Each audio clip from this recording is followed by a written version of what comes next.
Use the graph of f to evaluate f of -3 and f of 0. Determine the domain and range of f.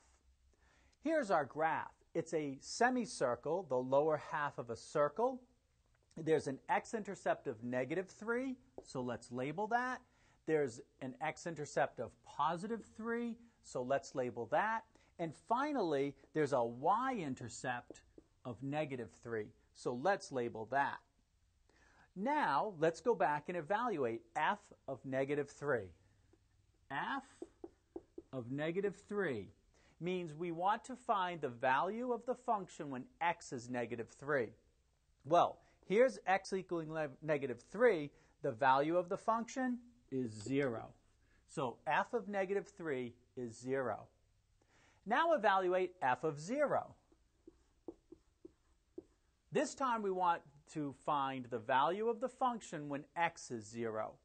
X is 0 right on the y-axis. In other words, we're looking for the y-intercept, which is -3. To determine the domain, of course, is along the x-axis and corresponds to the x-coordinates of all of the points that lie on this curve.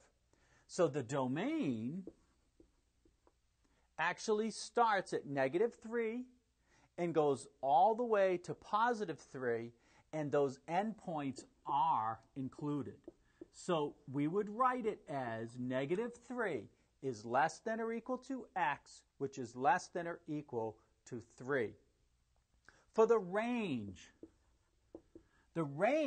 goes from the lowest point to the highest point, so it goes from -3 up to here, which is a y value of 0. It includes the -3 and the 0, so the way we would write that is -3 is less than or equal to y, which is less than or equal to 0.